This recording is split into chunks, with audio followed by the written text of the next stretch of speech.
அவருடைய முகத்தை பார்க்குறப்போ சந்தோஷத்தையே உண்டாக்குனவருடைய முகம் இது, இன்பத்தையே உண்டாக்கினவருடைய முகம். அப்போது வெறும் நாம் மற்ற உலகத்தார மாதிரி இந்த உலக சந்தோஷங்களுக்கு பின்னால் மட்டும் அலைஞ்சு வாழல. இதெல்லாம் அனுபவிக்கிறப்போ என்ன நினைக்கிறோம், இது சூப்பர், ஆனால் இதோட சூப்பராக இருக்க போகுதுன்னு நினச்சி வாழ்கிறோம். இன்றைக்கி போய் நல்லா சாப்பிட்றப்போ அந்த நாக்கில் அது படுறப்போ அந்த ருசி படுதில்ல, வாவ் இது சூப்பர், ஆனால் இதை விட இந்த நாக்கை உண்டாக்கினவருடைய முகத்தையே பார்க்க போகிறேன் நான். இப்படி வாழ்ந்தீங்கன்னா ஒவ்வொரு காரியத்திலும் ஏற்கனவே இயேசுனுடைய அந்த முகத்தை பார்க்க போகிறேன், அந்த நாளில் அவரை பார்க்க போகிறேன்றதை நினச்சி ஒவ்வொரு நாளும் உங்களுக்கு கிடைக்கிற இன்பத்தெல்லாம் அதோட கனெக்ட் பண்ணி வாழ்ந்தீங்கன்னா நான் சொல்கிறேன், அந்த நாள் வர்றப்போ அது ரொம்ப சூப்பராக இருக்கும். நீங்கள் சொல்லலாம், என்னங்க இன்பம்னு பேசிட்டு, எனக்கு ஒரே துன்பமாக தாங்க இருக்குது. துன்பமாக இருக்கிறவங்கள்ட்ட பெரிய இன்பம்னு சொன்னால் வெறுப்பேற்றுற மாதிரி இல்லை. நான் சொல்கிறேன், துன்பமாக இருந்தால் கூட இயேசுனுடைய மகிமையை இப்போவே பார்க்க தொடங்கணும் நீங்கள்.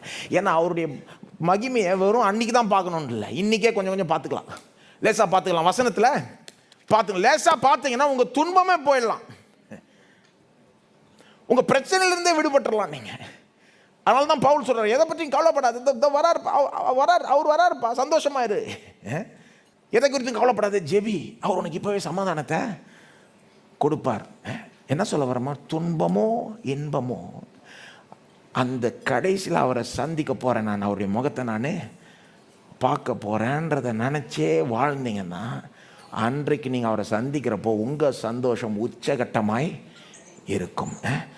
ஒரு வசனத்தை வாசிக்கணும், யூதா 24 வலுவாதபடி உங்களை காக்கவும் தமது மகிமையுள்ள சன்னிதானத்தில் மிகுந்த மகிழ்ச்சியோடு உங்களை மாசற்றவர்களாய் நிறுத்தவும் வல்லமை உள்ளவரும் தாம் ஒருவரே ஞானமுள்ளவருமாகிய நம்முடைய இரட்சகரான தேவனுக்கு கனமும் மகத்துவமும் வல்லமையும் அதிகாரமும் இப்பொழுதும் எப்பொழுதும் உண்டாவதாக. கடைசியில் வரைக்கும் நான் கரெக்டாக போவேனா, நான் இறுதி வரைக்கும் கரெக்டாக இருப்பேனான்னு சந்தேகம் வந்தால் இந்த வசனத்தை எடுத்துக்கோங்க.